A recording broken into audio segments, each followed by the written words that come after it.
Ya estamos con mucho gusto en esta tarde en ESPN Radio Fórmula con la imagen de Raúl Jiménez, que marca un gol el día de hoy y contribuye a la victoria en la Europa League del equipo de los Wolves. Presencia mexicana en el fútbol europeo. Sí, y el Wolverhampton venía de sacar, muy buenas tardes, una victoria en territorio turco ante el Besiktas, de esos campos que pesan mucho, y ahora lo hacen también en condición de visitante contra un Slovan Bratislava que se puso adelante en el marcador. Vendría en una de sus especialidades, o yo diría su gran especialidad, el cobro de tiros penales. Raúl Alonso Jiménez. Sí, un cobrador de penales muy bueno, exquisito, excelente. Clubes va invicto de 28 penales, 28 anotados.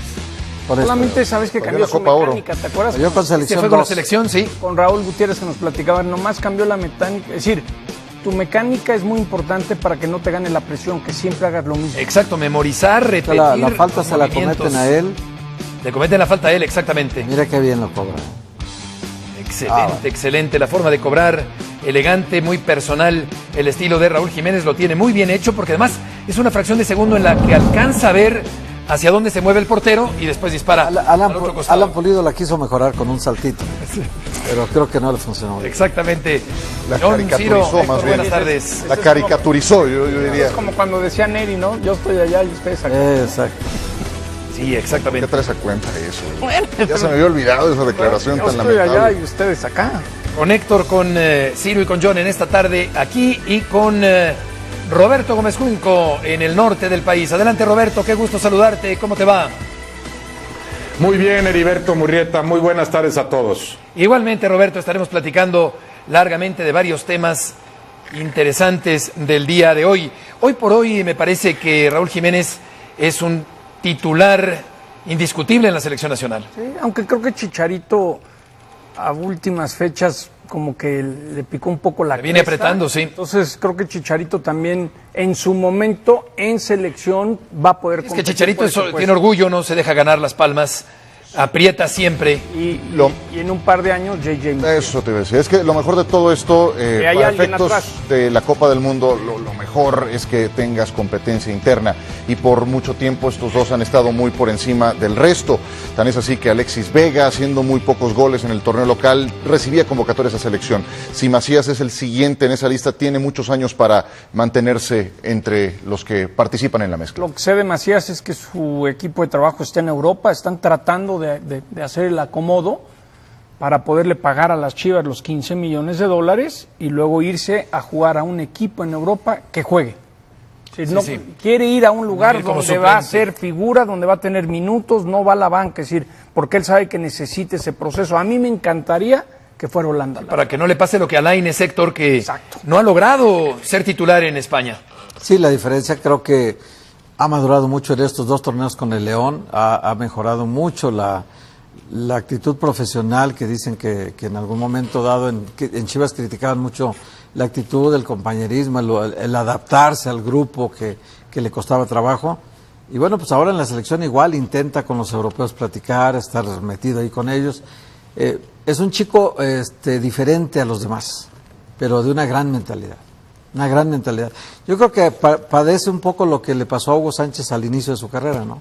También en el equipo era tanta su hambre de demostrar cosas, de demostrar, que este chico de repente no les gusta su forma. Pues. Oye, y de lo que decía hace un momento John, de que lo ideal es que caiga en un equipo donde juegue, el propio Raúl Jiménez es un ejemplo del tema. Sí. Llegó al Atlético de Madrid, me acuerdo perfecto, Supercopa contra el Real Madrid, acaba de llegar el Cholo, lo manda de titular a ese partido. Tómale. Y le costó muchísimo trabajo, fue un inicio de una trayectoria europea muy complicada para Raúl Jiménez, inclusive en Benfica tampoco es que haya sido un titular firme. Tuvo a Jonas mucho tiempo, tuvo al Kostas Mitroglou, este griego también que se cansaba de hacer goles, y tenía un rol de suplencia Raúl Jiménez. Es hasta Wolverhampton donde ha sido titular. Y también Raúl ha madurado mucho.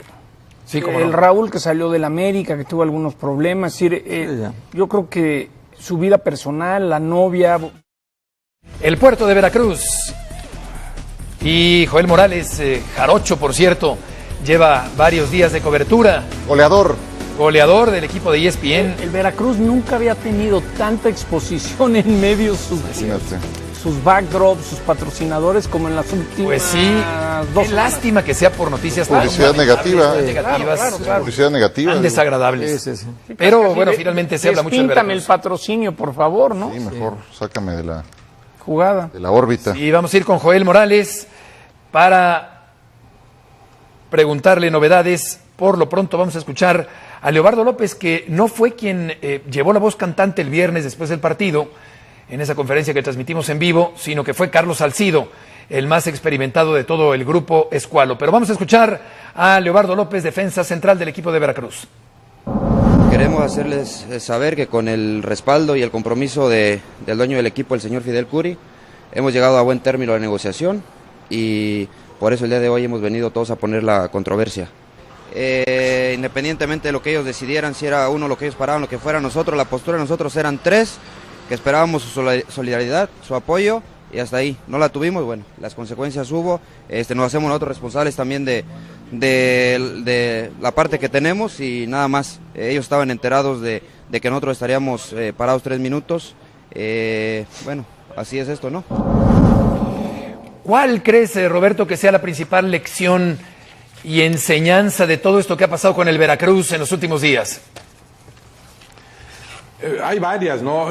Primero, es lamentable esa decisión de los federativos de permitirle al que desciende en la cancha que pagando se quede. Se hubieran ahorrado todo esto si el Veracruz ya estuviera jugando en donde debería jugar desde hace rato, en la de ascenso, ¿no? Lamentable lo de Curi, sigue siendo un caso peculiar, inusitado, un jugador que dice ya nos arreglamos y se lo agradecemos al señor Curi, que no nos ha pagado no sé en cuánto tiempo, pero ya nos arreglamos y vamos a meter la controversia para que así se utilice dinero que no es de Curi, que me imagino que en algún momento tendrá que reponer, porque esto de la controversia va en aras de utilizar dinero que pone la federación y que estaba previsto para la Asociación de Futbolistas, que más o menos ha intentado mejorar en algunas cosas.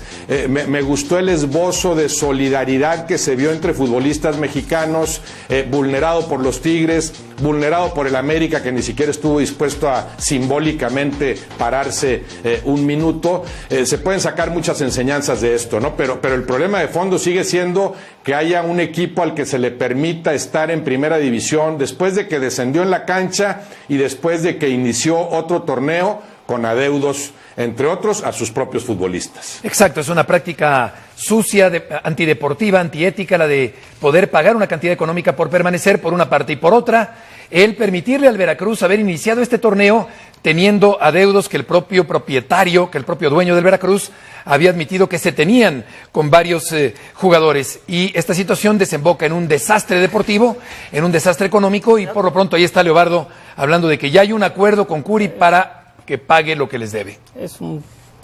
Ya ni quiero decir. Todo surge de lo que vengo diciendo hace tiempo, el haber permitido que Veracruz se quedara Curi con la franquicia por intereses individuales, y esto provocó... Es la picaresca del fútbol mexicano. Sabes que a mí me interesa que se quede porque los derechos de televisión, y de ahí desentronó en miles otras de cosas. Entonces, en algún momento dado, yo soy los que pienso, si John de Luisa hubiera dicho lo opuesto, o Bonilla, pues organigrama mata pócar, se dieron órdenes, y es lo que pasó. Si los derechos de televisión se rescataron para no perder esos millones de dólares que pagaba Univisión por transmitir a Veracruz este año en Estados Unidos, y de ahí se fueron dando las consecuencias. A lo que voy es, el gremio se la ganó por pensar en cosas individuales y por no pensar en grupo. Hoy tienen este papelazo. Tiene una buena imagen de la liga. Y lo dije ayer, la manera que vi en Estados Unidos, que se burlan del Veracruz Tigres, me parte el alma como mexicano, que vemos cosas que se vuelven ridículas y son indefendibles. Digo, John, ¿qué pasó? No, pícate que no les pagaron. Es decir, de aquí que le explicas a un americano qué pasó, te dice, bueno... Hicieron una sátira, ¿no? En ESPN en Estados Unidos de lo que pasó el viernes. Tiene muchas ramificaciones esto, porque una cosa es lo que tiene que ver con la liga y su impacto de imagen, lo que tiene que ver con los dueños de los clubes. Yo te aseguro que hay dueños de clubes que no están satisfechos con esto que ha ocurrido y la manera en la que se ha manejado. Están fúricos. Por supuesto, lo que ha hecho o dejado de hacer, en su caso, Enrique Bonilla, en esta parte, lo de los jugadores, la poca solidaridad mentalidad que siguen teniendo como gremio, la poca conciencia de que el día de mañana puede ser a mí quien me pase exactamente lo mismo. No se pudieron poner de acuerdo para esto. Y no olvidemos nada más algo, porque esta es ya la última ramificación o la última parte de ese hilo que, si uno sigue, tiene que ver con eso de pagar para no descender.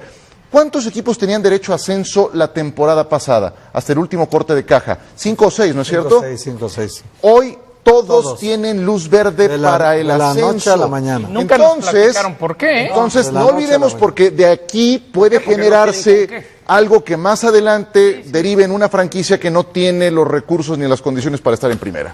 Bueno, y al margen de que tampoco hubo solidaridad total de todos los equipos, no fue así. El América no quiso, Santos no quiso, Atlas no quiso, Tijuana tampoco estuvo, el Necaxa tampoco participó en el minuto.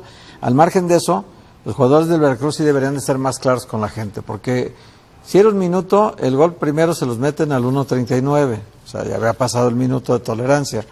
Bueno, vamos a comprarles que fue 3 minutos.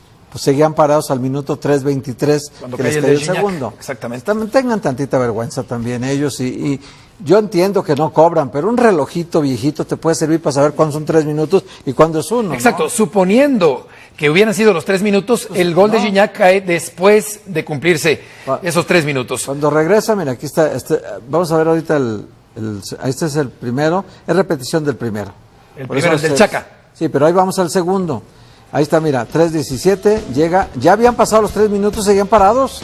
3.22. 3.23, exactamente, cruza la pelota a la línea. Exactamente. Entonces, eso es lo que yo no entiendo a los jugadores del Veracruz, que con los 7.800 aficionados que había en el estadio, no tuvieran tantito respeto por ellos, ¿no? Sí, vamos contigo, Joel. Entendiendo que su causa es justa, ¿no? Y otro punto que creo que el modo, ¿no? También es muy importante, es el firmar dobles contratos, porque te conviene cobrar por fuera y no pagar impuestos, también es culpa de muchos jugadores. Directivos y jugadores. Sí, claro, es decir, al igual no te queda de otra. Pero ¿no? fíjate, al igual te dicen, o te pago así, Buscan en otro lado. Es que encontraron cosas muy... Dámelo en efectivo. O sea, Bonilla fue a hablar con los jugadores. Bueno, ahorita escuchamos a Joel, ahorita les platico. Sí, Joel, qué gusto saludarte. Buenas tardes.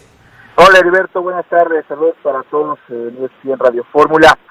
El día de ayer, por fin, la mayoría de los jugadores pudieron ingresar sus controversias en el módulo que ha puesto o que puso la Liga MX. Estaban hasta las 5 de la tarde. No es exagerado decir que la abogada Angélica Islas llegó 4:57 con las 21 controversias que tienen que ver con el primer equipo. 13 de la femenil, 4 más de la sub-20 y 1 de la sub-17. Si empezamos a hacer cuentas, Heriberto, 21 que fueron ayer y 4 antes que pertenecen a un representante y que por medio de otro abogado metieron estas controversias, nos dan un total de 27 jugadores. Veracruz tiene registrado a 28, todo parece indicar que el único elemento que no metió estas controversias fue Gabriel Peñalba, quien desde un principio se desmarcó de esta situación. Si les parece, escuchemos a la abogada, que por parte de la Asociación Mexicana de Futbolistas Profesionales fue la que les explicó un poco a estos jugadores cómo se tenía que hacer este proceso para poder meter las controversias. Como lo dijimos hace rato, hay un tema de confidencialidad, pero lo que sí podemos decirles es que se ingresaron más controversias, ya les tengo el número exacto, si quieren saber, son 41 controversias en total, esto tiene de todas las divisiones del equipo. Tenemos, como les decía, desde el sábado pasado, desde este sábado, que vinimos a darles la asesoría, el apoyo, las dudas que tenían a todas las divisiones que se acercaron y les comentamos qué necesitaban, cómo se necesitaban, los qués, los cómo, los porqués y todas las dudas. Se van tranquilos, yo creo que esto es un proceso que para eso está, ¿no? Para tener lo justo, que es el salario, y pues yo creo que, no puedo hablar por ellos, pero pues todos se van ya con su proceso arrancado. Bueno, como lo anunció la federación, se hizo un proceso express que lo permite el reglamento. Este proceso se inicia aquí, ¿no? Como lo leyeron en el comunicado, se facilitó para que los jugadores pudieran ingresarlo. Esperemos que los tiempos los vamos a ir viendo, pero para la próxima semana ya debe de haber alguna resolución. 41 controversias, 41 quejas del equipo de Veracruz. ¿Tienes algo más que decir, Joel? Sí, Heriberto, que una de las personas que ya no está en el club es Américo Escatolaro. Le han dado las gracias de la institución, esto por alguna fricción con los jugadores y sobre todo porque no tomaron con buenos ojos el hecho de que apareciera un poco escondido en la foto que colgaron en redes sociales. Hay que recordar aquella que publicaron en Twitter con el hashtag hoy por mí, mañana por ti.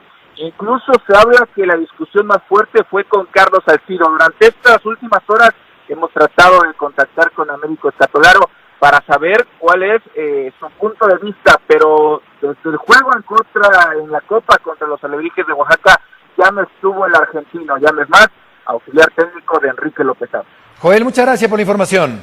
Saludos. Buenas tardes. Bueno, Escatolaro lo despiden porque los jugadores dicen que a la hora de la foto que se toman al terminar el partido, él se agacha y se esconde detrás de Carlos Salcido.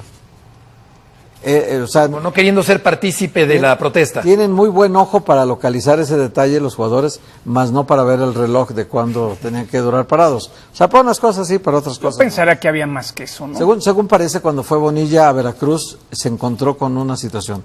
Un jugador decía, a mí págame en efectivo, no, pues por acá, es que yo tengo la costumbre. Otro decía, oye, pues a mí sin impuestos, no, que la federación pague los impuestos. Otro decía, oye, pues mete todo el dinero de 10 jugadores y yo les pago acá, tengo una empresa y yo les pago. O sea, una irregularidad total, pues. Relajo total, sí. Y ellos son parte de eso también.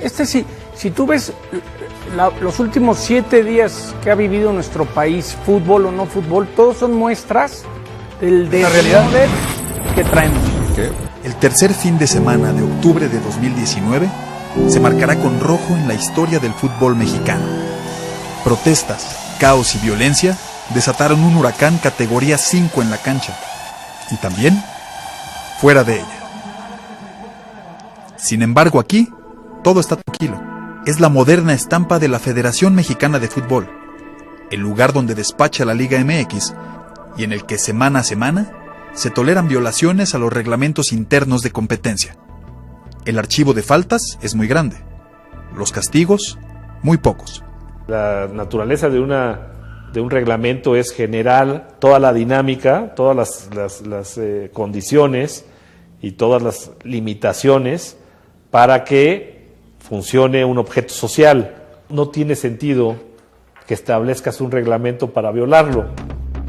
Ha habido muchas violaciones este año futbolístico. La primera, cuando ni siquiera había empezado el Clausura 2019. El todavía campeón América pidió posponer su partido contra el Necaxa de la jornada 1. La solicitud fue aceptada por la Liga, a pesar de la claridad del artículo 56 del reglamento que marca: la reprogramación deberá obedecer a la celebración de un partido avalado por la FMF, FIFA o confederaciones, o por compromisos debidamente justificados. El único argumento de las Águilas fue tener más descanso previo al torneo.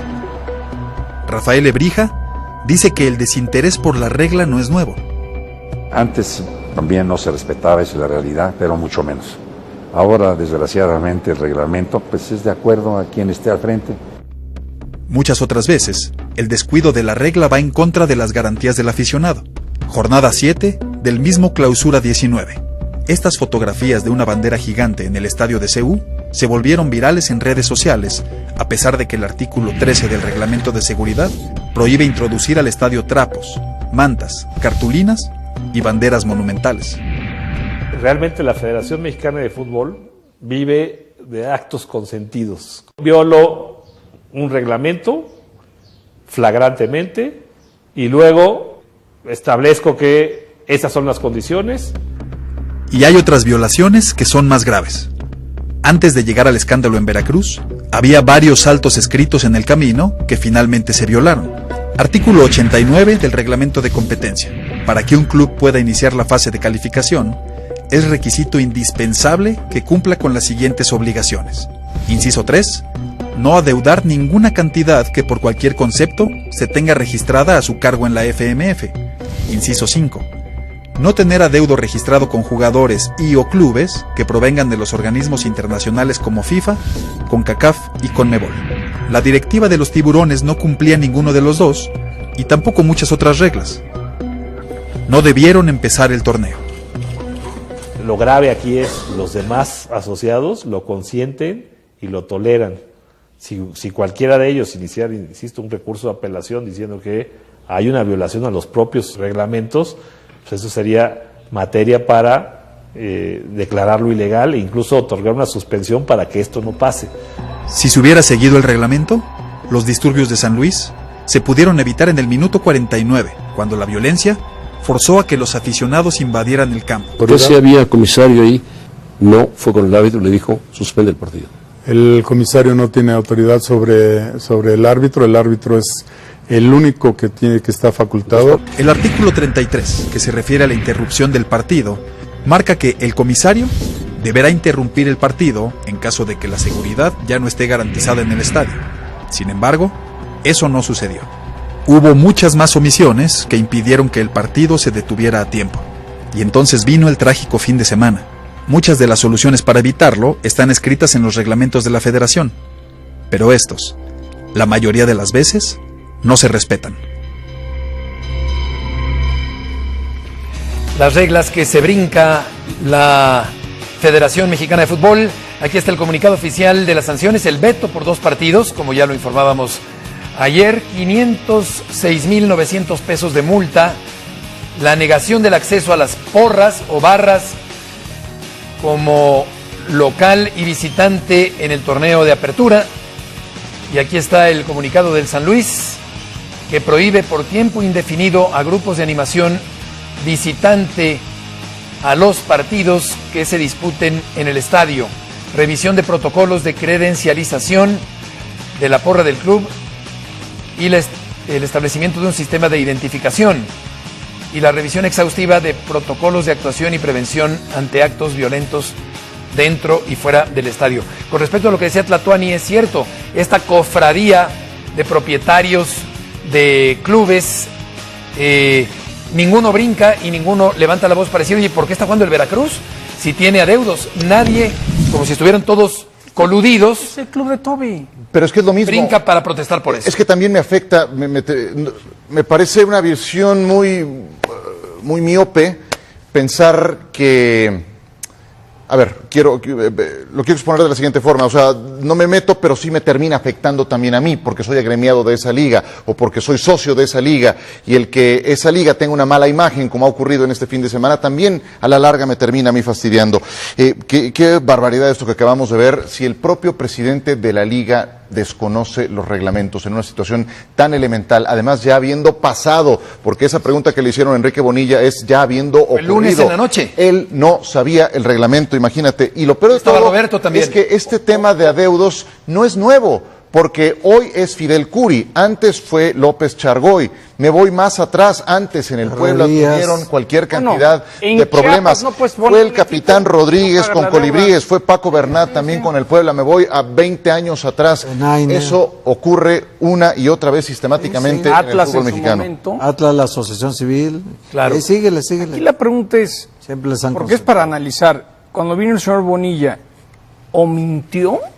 ¿O de plano no tiene idea de los reglamentos? No, ignora. Roberto estaba ahí en esa entrevista del lunes. ¿Y cuál sería tu opinión, Roberto, sobre esta violación constante de los reglamentos de la propia liga y de la propia Federación Mexicana de Fútbol? Sí, que tiene que ver casi siempre con los intereses que envuelven y contaminan al fútbol mexicano. Yo creo que en este caso la comisión disciplinaria volvió a acertar, dictaminó de acuerdo a reglamento, eso es indudable, creo que ahí se hace un buen trabajo, hay que distinguir, discernir entre las distintas áreas y cuáles funcionan y cuáles no. Veo que la comisión disciplinaria se apega a reglamento y me parece justa la sanción que emite, pero claro, pone en evidencia que lo que hay que corregir es el propio reglamento, sí tiene que ser mucho más estricto para que no quede como un caso más de tantos que se han sufrido en el fútbol mexicano. Salta a la vista también la necesidad de que se actúe con la más elemental sinergia con las autoridades municipales, estatales, en otras áreas. Decía Bonilla en aquella entrevista, por ejemplo, que en algún momento le prohibieron no sé a qué barra ir a cualquier estadio, a la barra de no sé qué equipo, porque casi todas las barras tendrían muchas cosas que contar y muchas cosas por las cuales castigarlas, ¿no? Tendrías que erradicar a todas, evidentemente. Pero él decía que cuando a una de ellas le prohibieron ir a no sé qué estadio, hubo abogados que intervinieron para decir, para nada puedes coartar esa libertad de que vayan a donde les dé la gana. A mí también de esto me ha gustado la reacción del Atlético San Luis, la responsabilidad que asume desde el inicio Marrero, porque es muy común en estos casos escudarse en otras cosas. No, fue la barra del Querétaro lo que inició todo, ha habido broncas similares y no se hace nada. Él asume la responsabilidad, avisa que va a recibir el castigo que sea y que internamente va a tomar sus propias medidas. Ya empezaron a hacerlo, ¿no? Por lo pronto dicen juego a puerta cerrada, nada de buscar otra sede, le van a prohibir la entrada a la propia barra. También ha reaccionado el Querétaro, el club, le prohíbe la entrada a su propia barra, pero de inmediato sale, por ejemplo, el gobernador queretano a decir que no, que claro que los porristas seguirán yendo cuando les dé la gana. O sea, ahí te das cuenta que sí hay que trabajar en distintas áreas con una mejor sinergia, o sea, que entiendan las autoridades que son parte también de este problema o son parte de la posible solución de este problema. Si todo se queda en este castigo al San Luis particularmente, no se avanzará para nada, y en ese sentido, por supuesto, a los federativos les falta mucho por hacer. Reglamentos más claros, más estrictos, y que no sean intereses extrafutbolísticos los que incidan en esto. Yo imagino que el comisario no se atreve a veces a suspender un partido porque sabe todo lo que eso implica. Claro, y un inaplazable cumplimiento de esos reglamentos. Decía Rafael Ramos de ESPN que el Atlético de Madrid se ha involucrado tanto en el tema y está tan ruborizado por estas imágenes espantosas del domingo, que está pensando el Atlético de Madrid en ver qué ocurre con la franquicia del San Luis Potosí. Esto lo dice Rafa Ramos, que tendrán una respuesta pronto para cuando sepan qué van a hacer con esta franquicia que tienen en México con el Atlético de San Luis. Yo te diría que esa lista de medidas que va a implementar el San Luis, de las que también habla Roberto y que hace un momento le diste lectura a la mayoría de ellas, creo que tendría que ser implementada por los demás equipos y que además tendría que ser una iniciativa de la liga, decir, a ver señores, a partir de ahora, después de lo que pasó el domingo anterior, vamos a hacer esto, se trata de esto, porque tiene que venir de diferentes frentes, y lo que dice Roberto también es fundamental. Hoy me preguntaban, ¿y por qué no se hace un Fan ID, etcétera, etcétera, como se hizo en Rusia? De nada te sirve si no tienes el apoyo de las autoridades municipales. En cada caso tienes que estar apalancado de esa forma, porque si no, de nada sirve. Si no hay consecuencias de la seriedad que había en Rusia, en el caso del Fan ID, pues de nada entonces serviría, ¿no? Porque marco legal sí hay un marco legal contemplado en los artículos antiviolencia de la Ley General de Cultura Física y Deporte en México. Y además es una ley que tiene influencia en todo el país. No es que solamente para el DF, no. Se aprobó y la firmó el presidente Peña Nieto en la anterior legislatura para que se aplique en todo el país. Y contempla perfectamente todos este tipo de incidentes en los estadios para que sean muchos de ellos puestos a disposición de la autoridad. Yo te puedo decir algo así que no van a creer los dueños porque les pegan por eso? lana. Sí. Yo fui hace poco al Wanda del Atlético en Madrid. No venden una sola cerveza con eso alcohol. También la cerveza. Es otro tema muy importante que hay que abordar X, con respecto ¿por qué a la viene venta la de NFL alcohol? si hay rayos X y cuando no está la NFL? Volveremos enseguida.